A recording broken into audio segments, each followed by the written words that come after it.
आप on page SEO नाम तो सुने होंगे, लेकिन क्या आपको पता है प्रैक्टिकली ऑन पेज एसईओ कैसे करते हैं किसी भी साइट के लिए? तो चलिए जानते हैं आज के इस practically on page SEO video में। ऑन पेज करने के लिए आपके पास आर्टिकल होना चाहिए। ये रहा मेरा आर्टिकल जो पहले से ही मैं लिख ली हूँ। अब मैं यहाँ से इसका टाइटल कॉपी करूंगी एंड आ जाऊंगी अपने डैशबोर्ड में। तो चलिए मैं लाइव करके दिखाती हूँ कि कैसे ऑन पेज एसईओ करते हैं। तो टाइटल मैं यहाँ पे पेस्ट कर दूंगी। तो ये हो गया टाइटल। आपको जो कीवर्ड है वो टाइटल में आना चाहिए। ये जो फोकस कीवर्ड है हमारे एडवर्टाइजिंग एजेंसी देहरादून, जो नेचुरली हमारे टाइटल में आ गया है। अब देखते हैं ये वाला जो होता है बाय डिफॉल्ट सारा आता है, बट आपका जो फोकस कीवर्ड है वो आना चाहिए। तो मैं यहाँ से कॉपी करूंगी एंड यूआरएल में पेस्ट कर दूंगी। तो ये हो गया, फोकस कीवर्ड का ही यूआरएल बनाना है। यहाँ से मैं पूरे आर्टिकल को कॉपी कर लूंगी। ये आर्टिकल यहाँ तक है तो ये कॉपी हो गया एंड मैं अपने डैशबोर्ड में आके यहाँ पे पेस्ट कर दूंगी। तो ये आ गया यहाँ पे पूरा आर्टिकल। सबसे पहले आपको ध्यान देना है कि आर्टिकल जो पैराग्राफ है उसमें आपका फोकस कीवर्ड नेचुरली आना चाहिए। टॉप एडवर्टाइजिंग एजेंसी देहरादून, तो नेचुरली आ गया, ऐसा नहीं लगा मैं जबरदस्ती लिख रखी हूँ। अब नेक्स्ट देखते हैं सब हेडिंग। तो ये हमारा सब हेडिंग हो गया। इसको हेडिंग 2 में डालना है क्योंकि जो हेडिंग 1 होता है हमारा टाइटल ही होता है, तो हेडिंग 1 में जाता है। उसके बाद से जो हेडिंग 2 में डालते हैं, तो इसको मैं हेडिंग 2 में डाल लूंगी।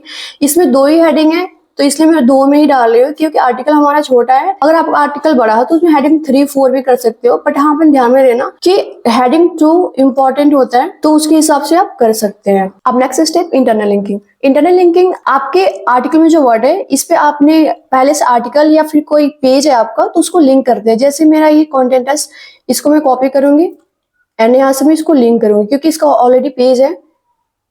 तो यहाँ पे आ गया, इसको मैं लिंक कर दूंगी। सेकंड गूगल एड्स, इसको भी मैं लिंक कर दूंगी क्योंकि इस पे पहले से मेरा पेज है गूगल एड्स, इसको भी लिंक कर दी। एंड लास्ट फेसबुक एड्स, इसको भी मैं यहाँ से लिंक कर देती हूँ। ये हो गया इंटरनल लिंकिंग।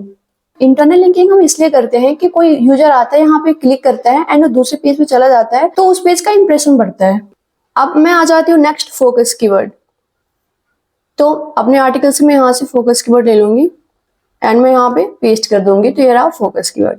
अब आ जाता है स्निपेट में। स्निपेट में आपका मेटा टाइटल होना चाहिए जो ऑलरेडी मैं यहाँ पे लिखी अपने आर्टिकल में। यहाँ से मैं, तो ये हो गया हमारा। अब मैं यहाँ से कॉपी कर लूंगी एंड मैं यहाँ पे पेस्ट कर दूंगी। तो ये हो गया मेटा टाइटल, इसको बोलते हैं। परमालिंक ऑटोमेटिकली आपके फोकस कीवर्ड से ले लेता है, तो यहाँ पे आपको कुछ चेंज करने की जरूरत नहीं पड़ेगी। एंड आ जाता है डिस्क्रिप्शन। डिस्क्रिप्शन में यहाँ पे लिखी हूँ तो मैं यहाँ से कॉपी करके एंड वहां पे पेस्ट कर दूंगी। तो ये हो गया हमारा डिस्क्रिप्शन। ये जो 3 चीजें आपको दिख रहा है ये बहुत ही मैंडेटरी है क्योंकि गूगल में यही 3 चीज दिखता है आपका, Meta title, permalink and Meta description. तो आपको ये ध्यान से करना होगा।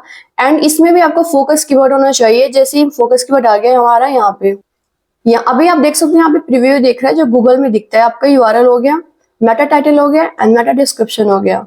Next image optimisation. इमेज में आर्टिकल के बीच में नहीं लगा रही हूँ क्योंकि मेरा जो आर्टिकल है छोटा है। अगर आपका आर्टिकल लेंथी है तो उसमें लगा सकते हैं, बट मेरा आर्टिकल छोटा है तो मैं इसमें फीचर इमेज में डालूंगी। ये मेरा फीचर इमेज। जब भी आप इमेज अपलोड करोगे तो टाइटल में फोकस कीवर्ड यहाँ पे डालोगे एंड ऑल टेक्स्ट में अपने आर्टिकल का टाइटल यहाँ पे डालना है आपको। तो ये आ गया हमारा फीचर इमेज। कुछ ऐसा दिखेगा। इमेज आपको गूगल से नहीं लेना है, आप पिक्सेल से ले सकते हैं। एंड अगर उसको कस्टमाइज करना है तो आप कैनवा से जाके कर सकते हैं। एंड लास्ट आपको पब्लिश करना है। मैं अभी नहीं कर रही हूँ क्योंकि मैं आपको प्रैक्टिकल करके दिखा रही हूँ, तो मैं आपको प्रीव्यू करके दिखा देती हूँ कि आर्टिकल हमारा कैसे दिखेगा। तो ये है प्रॉपरली ऑप्टिमाइज। तो इसी तरीके से आप भी अपना आर्टिकल को ऑप्टिमाइज कर सकते हैं, ऑन पेज कर सकते हैं एंड गूगल में रैंक करा सकते हैं। सो गाइस, ये था on page SEO step by step. I hope कि आपको वीडियो पसंद आया होगा। वीडियो अगर पसंद है तो प्लीज वीडियो को लाइक कर दीजिए एंड चैनल को सब्सक्राइब कर लीजिए। I will see you in another video. Thank you so much.